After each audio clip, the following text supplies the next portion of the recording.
Oh my god, dude. Look up Lark Armor Frog Codpiece. Look up that. That's disgusting.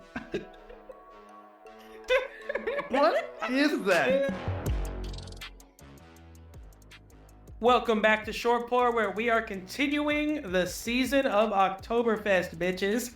I guess that's gonna be the thing. Yeah, it's Oktoberfest, bitch. We're your hosts. I'm Chris. And I'm Brandon. This week we're doing Oktoberfest from Second Shift Brewing. And so that's the beer we're gonna be checking out today. And they say that this is their fourth year producing this seasonal favorite.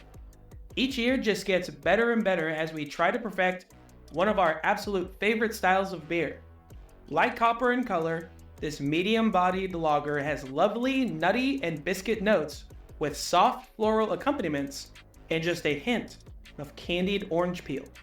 It comes in at a 5.7% ABV, and you know what? I respect their honesty and being like, hey, you know what? We're still trying to get this just right. Like, they're still tweaking it, you know? Yeah. I kind of like that. It's kind of cool.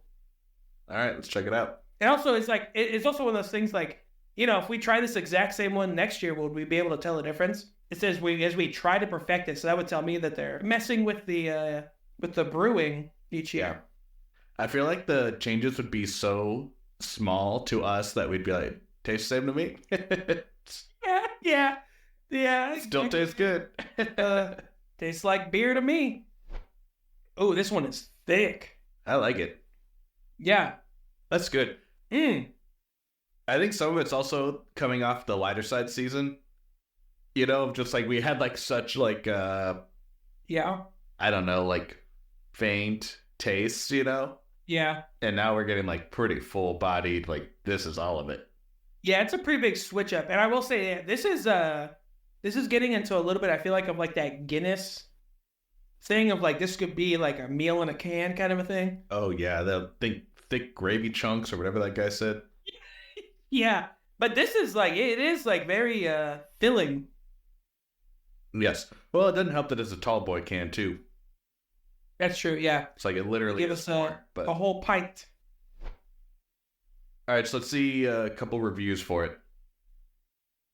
The first one, murky golden amber body with a white head that settles into a cap, mild lacing. Smell and taste are more or less the same. Caramel malt with a great bready and airy yeast. A hint of caramelized nuts. And a earthy hops kiss. Taste has more definition to the yeast. Feel is chewy and light with a great yeast movement rising from the malty base. The wife liked. What the fuck? The wife liked. Precious approved. Yeah, precious. Yeah. Oh, man. Hey, so I have a couple questions about this one. All right, so he tastes caramel malt, right? Yeah. He can taste caramelized nuts? And how does he know that it's not just the caramel malt making the nutty taste caramelized? You know what I mean? Because the can told him so. Oh, damn it. Okay. They told him right up front. It has a lovely nutty and biscuit note. That's how he knows. No, but how does he know that the nuts are caramelized? Like, he's already tasting caramel. He tastes it in two different areas of, like, there's caramel in the malt and in the nuts. How does he know that? I have no idea, dude. I don't know. Also, feel is chewy? Yeah, what the hell does that mean? I mean, I guess maybe we both said it was, like, thick. Is that chewy, though? I guess that's what he means. Well, I'm like, dude, are you eating this? Is this just gravy again? Yeah. Was this mixed with fat? Beer gravy? Yeah. Yeah, I don't get chewy. It is thick. If that's what he means, then yeah. And my last thing, what does he mean by a great yeast movement? Yeah. What is that? This is why I'm just so confused by most of the people that get like super into these things. I don't know what the hell that means. I don't know either. But the wife liked it. Wife approved. Yeah. All right, I got a second one. From a 12-ounce aluminum can, I'm so glad that these local breweries are now canning. This beer is a clear golden color with a very tall, puffy, rocky white head. What? That seems like a oxymoron, right? Puffy and rocky? Wouldn't that mean like it's like jagged? I think he means like craggy. Craggy. That's very different. You know what? We talked about guts that one time, and now I'm stuck on the aggro crag, and like that's all I've got. Yeah. He continues. The aroma is lightly bready, and the taste is balanced, if not just a hint dry. Lots of malt notes in the taste, and an abrupt finish. Nice.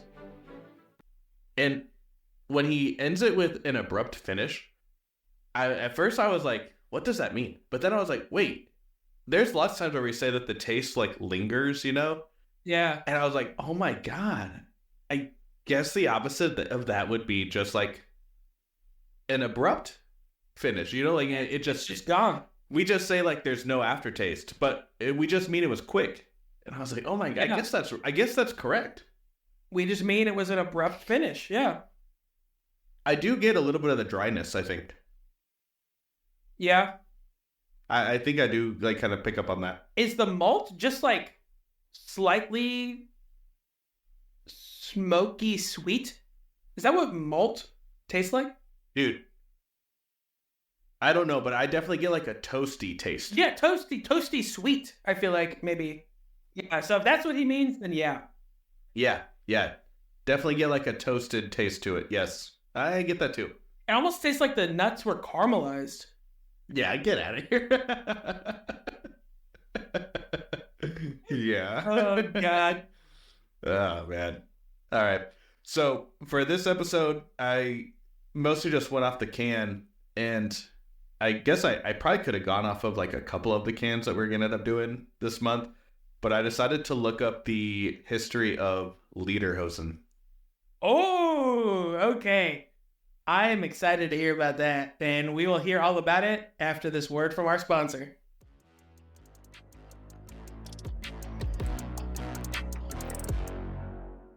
Attention! If you or a loved one has consumed Peter Peener's peanut butter, you may be entitled to financial compensation. Peanut butter has been found to contain an amount of undisclosed bodily fluids that have been known to react with jams or jellies. Please contact the law offices of Victoria Vaginer for free consultation and information packet. Together we can put this bad peener in its place. So with this being Oktoberfest, and obviously with the can, the cartoon people on here, I decided to look up Lederhosen. So Lederhosen is a German word that translates to leather pants. Ooh. And I was like, oh, what? I didn't realize it was leather. I've seen a ton of people wearing Lederhosen around here. Kim Kardashian wears Lederhosen. You know what I mean? Mick Jagger did it all the time. Yeah, Mick Jagger's walking around wearing Lederhosen. So I guess in general, we kind of use it to mean like a very specific type of Lederhosen. And they are like the stereotypical pants, obviously, we associate with Oktoberfest. Mm. So I thought that Lederhosen were like this like jumpsuit kind of thing. You know, like I thought Yeah, like almost like a romper, like a guy romper. Yeah, or like unevenly spaced overalls. Yes, that is what I thought that they were. So it is just the pants, and I've never paid too close attention to them. So obviously they're made of leather, but they're characterized by having really ornate stitching. Oh, okay.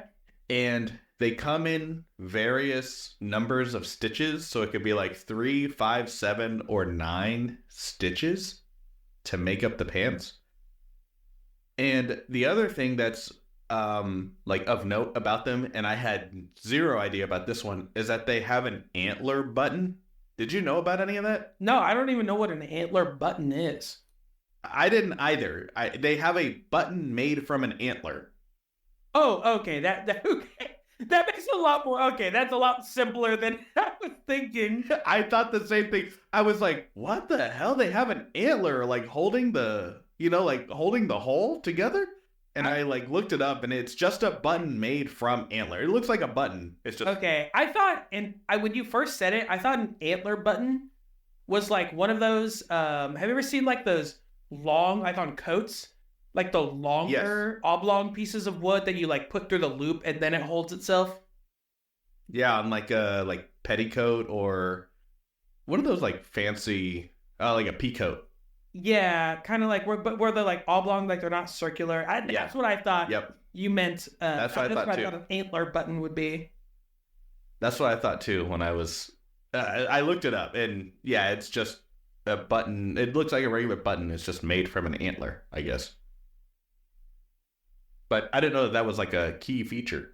To be Lederhosen, the buttons have to be made of antler. I don't know how specific they get. Now, I will say there are different types of Lederhosen. And the ones we associate with Oktoberfest are like a specific type. So I'll get into this in just a second. But like the fact that they're like, they look like shorts, like they're above the knee, that is a specific type. There are longer ones that are made for like more special or like more formal occasions. Okay. So yeah, so I don't know how integral the like antler button is, or if that's more of just like traditionally this is how they look, like maybe like with jeans of like, yeah, they typically have a zipper, but you can find like button fly jeans. They're still jeans. Okay. I don't know if it's like that or not. Yeah. But so the leather that they are made from can vary. Typically deerskin is like the more traditional one. And that's because it's like... Okay, and that would make sense with the antler? Yes. It's really soft, it's really light, and it's also tear-proof. And...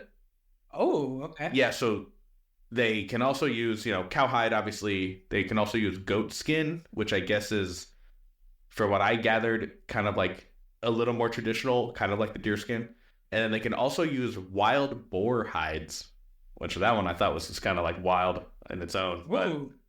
Yeah, that sounds kind of badass. Yeah, it does. Like, these are wild boar skin Lederhosen. Oh, little interjection. Apparently, the buttons that we were referring to that we thought they were are called toggle buttons. Toggle. Yeah. Nice. So for the Lederhosen, again, there are longer ones for like more special occasions, but the everyday kind of Lederhosen were above the knee. Okay. So these were actually used mostly by workers and hunters. And some of the things that I read, I made it seem almost like it was for like a lower class kind of thing. Like some of them just straight up said like peasants would prefer these or, something like that. I don't know. Well, that makes sense though, because you would have to, do most of the work on your own. I mean, deer are plentiful. And the whole idea of using them is that they're tear-proof and they're like durable, right? So that makes sense. Yep. So they were meant for working in.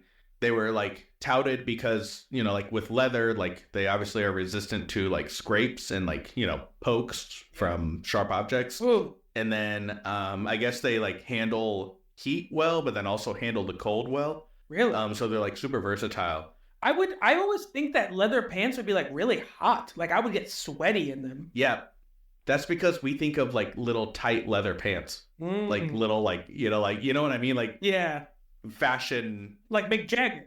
Yes, yeah. We're not thinking of they're shorts, basically. Yeah. So they preferred these because they had added mobility. Again, it's because they're shorts. And this is what I'm saying for work. I don't know why formal shorts aren't more like of a thing. Like, why do we always I get so hot, man, all the time. And if I could wear shorts at work, it'd be so awesome. Yeah, that'd be sweet. But it's not happening now. And then the Lederhosen, again, like I mentioned with the deerskin, like being tear-proof, like it helped protect the skin of the people that were wearing it. But I guess I don't know exactly what they were doing where like shorts helped them, but pants didn't. You know what I mean? Mm-hmm. Like, yeah. I guess something was only hitting you like in your thighs. I don't know. Also, with Lederhosen, typically They're also made up of 2 side pockets, 1 hip pocket, which I guess I don't know what that is. Like, how is that different from a side pocket? Where's a hip pocket? Stay with us. We'll be right back. Hey, Matt. Hey, how's it going, fella? Pretty good.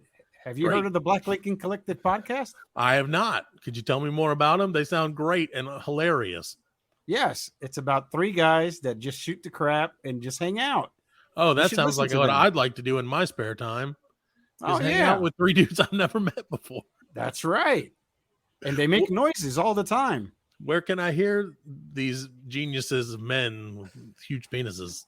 I don't know. I think we've gone over 30 seconds. Doesn't matter. Just say the fucking website.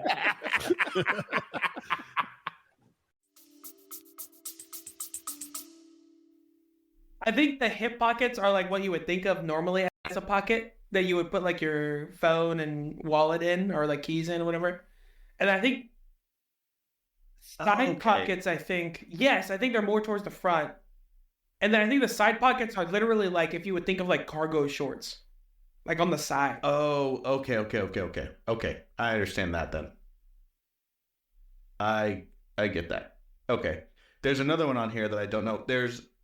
So we've got the 2 side pockets, the 1 hip pocket. There is a knife pocket. Oh, hell yeah. And then there's also a cod piece.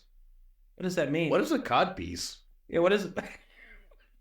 I don't know what that is. It's if you had told me a cod. Oh God, I see it.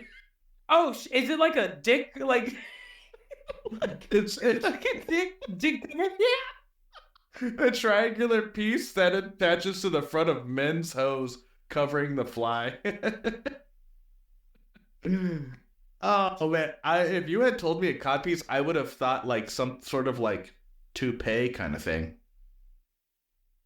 What? I would have thought, like a hairpiece. Like I would have thought it was like a toupee or something. I wouldn't have known what a cod piece was. Dude, that's hilarious. They even describe it as, in the 16th century, a codpiece became a firm, upwards pointing projection based on a stiff material such as boiled leather. Dude, why do we not know what that is? Is that... I feel like I've heard of it before, but I don't know what it was. I've heard it, but I didn't know what it was. Yes. I was like, codpiece flopped. It's an article from the BBC. No, a BBC codpiece. Oh no. I'm gonna get out of that. Okay. Oh no, dude. It looks like yeah. Sure, it looks like most modern day cod pieces are very sexual in nature. Yeah, I would say I saw some like dominatrix ones. Yeah. And that's like all that popped up. It was like either from like knights, like armor, or that. Or a sex thing. There's no in between. Nope. Oh my god, dude. Look up LARP armor frog codpiece. Look up that. That's disgusting. What is that? It's like a little, like, it's essentially just a cup with like a frog. That's what I thought. I was like, it looks like a cup. Excuse me. Whoa. Did you look at Chompy? Did you see the Chompy cod piece? The one that looks like just a mouth? Yes. Like a sideways mouth, I guess. It looks like you have a vagina with teeth. Oh no, what is this? There's one with just a lion's head. Like the movie, like that movie, that horror movie, Teeth. It's just called Teeth. Yeah. Yes. Yes. That's exactly what I was thinking of. That's what it looks like. Yeah. Yeah. Dude, the frog one. That's hilarious. And also the frog's face is like so derpy. Like its eyes are like uneven and stuff, and the smile's all crooked. Yeah. Oh man. And the frog literally looks like it's like putting its hands together. And it's like, excuse me. Excuse me. Yeah. Dude, this costs 60 pounds. Oh my god. Dude. Look up codpiece character. Look this guy up, dude. This cannot be real. Oh. What is that? Oh, he gets shoot from it. Yeah, okay, so it's literally this dude with like a helmet and He's a villain. oh, he's a villain. Okay, it's this guy with a helmet, a red helmet and like sunglasses. And he's got like a little waistband, like bikini thing, like like a unitard thing. And he has a codpiece that looks like it's just like a little like gun. It's like a cannon. Like his penis. So there's a YouTube video called Forgotten Supervillains, and it's a thumbnail of him, and it's got an arrow pointing to his codpiece and just says, yeah. Oh god, dude, he was a DC villain. That's so Yeah. At some point he teamed up with Harley Quinn. Yeah. Oh my god. Oh man, I'm so sorry. I did not know what a codpiece was. I should have looked it up, I guess. Oh god, dude. Okay, well, they have a codpiece, is the point. So, okay. The first account of this style, or of like lederhosen, this style of lederhosen being worn, was from a guy named Auguste Lewald in 1835. They, again, were for like working, like they were like functionally very useful. So they remained popular in the... That was the first time they were worn? I guess the first account. That seems so late. It does, but... That seems like incredibly late. People may have been wearing them and they just didn't think, hey, we should record that people are wearing these. Oh, we should write this down. Yeah. But someone with... Look at that cod. Yeah, look at Auguste Lewald's codpiece. It's a frog. Look at that. Yeah, holy shit. So they remained really popular in the Eastern Alps, but the like everyday use started to dwindle in the like outer edges of the mountain range. And so in 1883, there was a school teacher that established the Association for the Preservation of the National Costume and was like fighting to preserve the like lederhosen being relevant, I guess. And King Ludwig II would wear lederhosen on trips to the Alps to help show his like support for the preservation of them. Yeah, dude, that's nuts. Because like you think of them now, because like obviously their campaign like worked, the history was preserved, but like I always thought that was like something that was like from way back in German history, like long way ago, and it wasn't around that crazy long. Right. Yeah, it's not like it was like the 1600s or anything. Right. I mean, it was after the U.S. Civil War. Like it was, and I mean that was still that's crazy, a long time ago. But so that was established in 1883, and in 1887, Oktoberfest officially declared lederhosen as the traditional attire for men to wear. So that was pretty shortly after that. Yeah, dude, biscuits and gravy has been around longer than lederhosen. Yeah, that's wild. That's crazy to think about. I looked some up to buy. From what I saw, like it seemed like decent ones I could get for around $100. What would you wear them for? Working on the mountain. Yeah, work. Just general work. Yeah, just work. I only know them from like the U.S. perspective, so like they're always just for Oktoberfest. You know what I mean?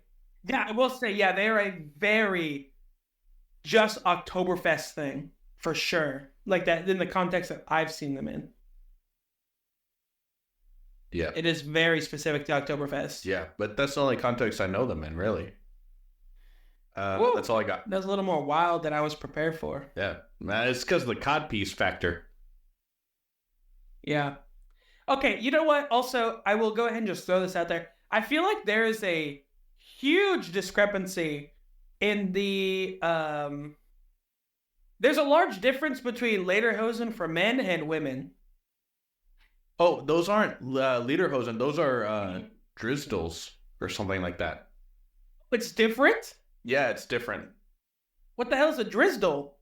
Oh, man, I was looking it up earlier. It's like a traditional dress, and it's not lederhosen. It's a different thing. Okay. Oh, dirndl. Dirndl, that's what it is. Dirndl. Dude, dirndl is a funny word. Yeah, that doesn't look right. Dirndl. Dirndl. Yep, Dirndl. that's what it is. And that's what she's wearing on the can, too, as a dirndl. Oh, you're right. Okay. That's the traditional dress of women for Oktoberfest. Okay. But yeah, because I didn't know. But yeah, when I started looking it up, it said like the traditional dress of Oktoberfest for men is this, and then for women it's this. And I was like, oh, I didn't know that. So that's going to wrap us up for this week, and we'll see you next time. Thanks for listening. As always, if you want to like or subscribe, please follow us on Instagram at shortpourpodcast or send us a suggestion through email at shortpourpod@gmail.com. And whether you pour short or pour long, always finish.